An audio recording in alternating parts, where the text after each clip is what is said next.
Acute coronary syndrome refers to a group of clinical symptoms and signs that occur due to the sudden reduction or interruption of blood flow to the heart muscle myocardium resulting from atherosclerotic plaque rupture or erosion, leading to partial or complete blockage of one or more coronary arteries. Acute coronary syndrome is a medical emergency and includes a range of clinical conditions, such as ST segment elevation myocardial infarction, non-ST segment elevation myocardial infarction, and unstable angina. Acute coronary syndrome requires prompt medical attention and management to prevent or limit damage to the heart muscle and to reduce the risk of complications and mortality. There are three main types of acute coronary syndrome. ST segment elevation myocardial infarction. This is the most severe type of acute coronary syndrome, caused by a total blockage of a coronary artery. It is diagnosed by a characteristic pattern seen on an electrocardiogram ECG and requires immediate treatment, such as a procedure to unblock the artery. Non-ST segment elevation myocardial infarction. This type of acute coronary syndrome is caused by a partial blockage of a coronary artery. The diagnosis is made by elevated cardiac biomarkers in the blood, but the ECG does not show the same characteristic pattern as an ST segment elevation myocardial infarction. Treatment may involve medications or a procedure, depending on the severity. Unstable angina. This is a type of acute coronary syndrome where there is no permanent damage to the heart muscle. It is caused by a partial blockage of a coronary artery, and may be diagnosed by symptoms such as chest pain or discomfort, but the ECG and cardiac biomarkers are normal. Treatment may involve medications or a procedure, depending on the severity and risk of progression to non-ST segment elevation myocardial infarction or ST segment elevation myocardial infarction. The pathophysiology of acute coronary syndrome involves several complex processes in the blood vessels of the heart.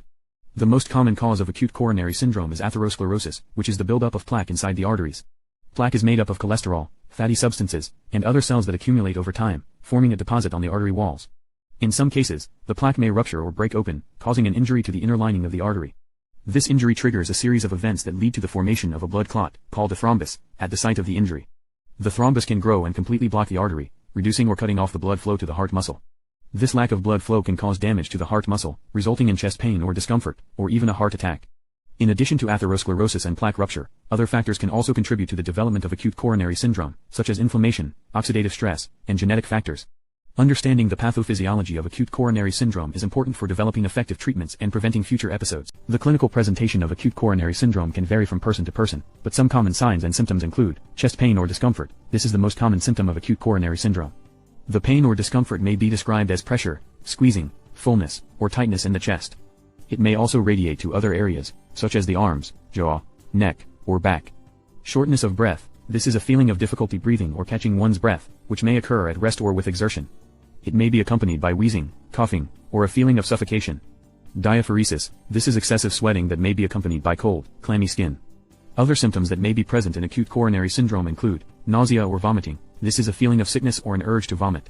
Fatigue. This is a feeling of tiredness or weakness that may be sudden or gradual. Dizziness or lightheadedness. This is a feeling of unsteadiness or a tendency to faint. It is important to note that some people, particularly women and older adults, may experience atypical symptoms or no symptoms at all. It is also possible to have silent ischemia, which means that there is a lack of blood flow to the heart muscle without any symptoms. The diagnosis of acute coronary syndrome involves a combination of clinical evaluation and diagnostic tests. The following are some common diagnostic tests used to confirm the diagnosis of acute coronary syndrome. Electrocardiogram ECG. This is a test that records the electrical activity of the heart. An ECG can help detect changes in the heart's rhythm or structure that may suggest ACS. In particular, an ECG can help identify the characteristic pattern seen in ST segment elevation myocardial infarction, which is a complete blockage of a coronary artery. Cardiac biomarkers. These are blood tests that measure certain proteins released into the bloodstream when the heart muscle is damaged. Elevated levels of cardiac biomarkers, such as troponin, may suggest non-ST segment elevation myocardial infarction or ST segment elevation myocardial infarction. Coronary angiography. This is a test that uses X-rays and contrast dye to visualize the coronary arteries. Coronary angiography can help identify the location and severity of blockages in the arteries. It is typically performed during a procedure called cardiac catheterization.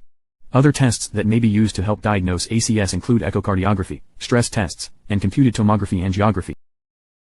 The following are some common treatment options for ACS. Pharmacological therapies, antiplatelet and anticoagulant medications are used to prevent blood clots and reduce the risk of heart attack. These medications include aspirin, clopidogrel, heparin, and newer agents like rivaroxaban and apixaban. Percutaneous coronary intervention PCI. This is a minimally invasive procedure that involves inserting a catheter into the blocked artery and using a balloon to open the blockage. A stent may also be placed to help keep the artery open. Coronary artery bypass grafting CAB. This is a surgical procedure that involves creating a new route for blood to flow around the blocked artery. A surgeon will use a blood vessel from another part of the body to bypass the blocked area. Other treatment options may include oxygen therapy, pain management, and lifestyle changes such as quitting smoking, losing weight, and increasing physical activity.